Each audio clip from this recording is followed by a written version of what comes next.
우리는 삶을 살아가다 보면 항상 익숙하게 해오던 일들이 갑자기 흔들리는 경우를 맞이할 때가 있습니다. 어떻게든 붙잡고 있던 우리의 마음이 한꺼번에 무너져 내리는 순간이 찾아오기도 하죠. 어제까지만 해도 분명히 괜찮아 보였던 수많은 우리의 일상들이 오늘 어느 순간 아무 이유 없이 무너지게 되고 또 무겁게 느껴지고 평소라면 쉽게 넘길 수 있었던 일들이 우리의 마음이 지쳐서 흔들리게 되는 경우가 참 많이 있습니다.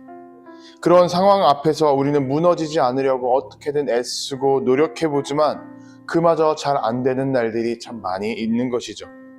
그렇게 말로 설명하기 어려운 삶의 무게가 우리를 짓누르기 시작하고 또 그 상황 가운데에서 아무리 기도하려고 해도 우리의 기도가 이어지지 않고 또 세상 속의 염려가 먼저 떠오를 때가 참 많이 있습니다.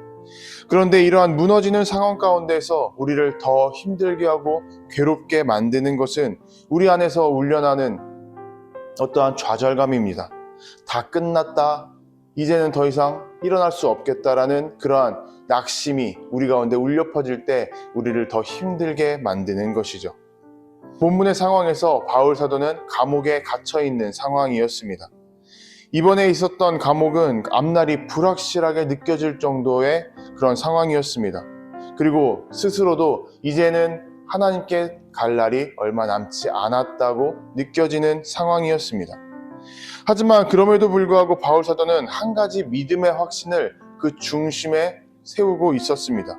그 확신이 바로 오늘 우리가 함께 나누는 예수님과 함께 죽으면 함께 산다라는 고백이었습니다. 이 한 문장은 바울 사도의 신앙의 요약일 뿐만이 아니라 삶에 무너지는 모든 믿음의 사람들에게 주어지는 기준이 될 수 있습니다. 바울 사도는 무너짐을 바라보는 자신의 시선을 예수님과 함께 한다라는 것으로 바라보았습니다. 예수님과의 관계에 두었던 것이죠. 그래서 바울 사도는 자신의 영적 아들인 디모데에게도 이렇게 고백했습니다. 예수 그리스도를 기억해야 한다. 예수님께서 죽으셨고 예수님께서 십자가에서 그 죽음을 이겨내셨고 또 그렇게 부활하신 생명이 우리에게 여전히 이어지고 있고 앞으로도 계속 이어져 갈 것이라는 것을 기억해야 한다는 권면이었고 또 고백이었습니다. 바울 사도는 이 기억이 무너지는 현실을 새로운 시작으로 바꾸는 능력이 된다고 확신했습니다. 그래서 디모데후서 1장 10절에서 이렇게 고백합니다. 예수님께서 죽음을 패하시고 생명과 썩지 않을 삶을 밝히 드러내셨다. 예수님의 부활이 실제라면 무너지는 순간은 어떠한 끝이 아니라 부활의 자리, 다시 일어섬의 자리가 가까워진다는 증거가 된다라는 것입니다. 그래서 바울 사도는 예수님과 함께 죽으면 함께 산다는 고백을 자신의 이 상황 가운데에 올려놓았습니다. 그리고 이 고백은 단순히 미래에 부활할 수 있다, 미래에 새로운 일을 시작할 수 있다라는 소망의 고백이 아니라 지금 이 순간을 살아가는 삶의 방식을 이야기하기 시작합니다.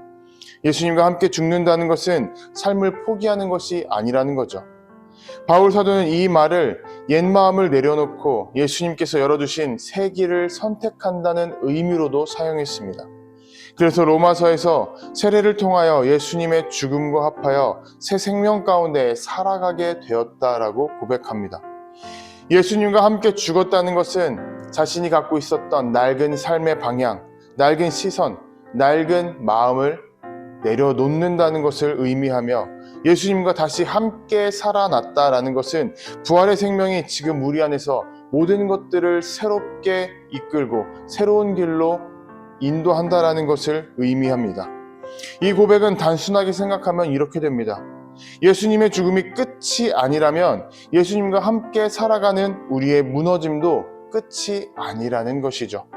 다시 말해서 우리의 어떠한 문제보다도 더 크시고 또 흔들리지 않으시는 굳건한 예수님께서 우리와 함께 하신다는 고백입니다. 예수님과 함께 살아가는 믿음의 사람은 삶이 무너지는 상황 가운데서도 포기하지 않게 됩니다. 예수님께서 그 모든 무너짐의 상황, 그 끝이라는 죽음의 상황을 이겨내셨고 부활하셨기 때문입니다. 이 고백을 붙들 때에 우리의 상황과 현실이 당장 눈앞에서 변하지 않는다 할지라도 우리의 마음은 다시 예수님의 말씀, 하나님의 말씀 안에서 똑바로 세워지고 굳건히 서 나갈 수 있게 됩니다. 예수님 안에서 무너짐의 자리는 새로운 시작의 자리가 되는 것이고, 지쳐있던 우리의 마음은 다시 새로운 걸음을 내디딜 수 있는 담대함을 얻을 수 있기 때문입니다. 여러분, 우리가 살아가면서 무너짐의 자리는 누구에게나 찾아올 수 있고 우리가 예상하지 못하는 순간에 언제든지 찾아올 수 있습니다. 바울 사도 역시 감옥에서 죽음을 앞두고 있는 그러한 무너짐을 바라보는 상황 가운데 있었지만, 그때에도 예수님과 함께 죽으면 함께 살 수 있다라는 고백을 붙들었습니다. 예수님의 부활이 바울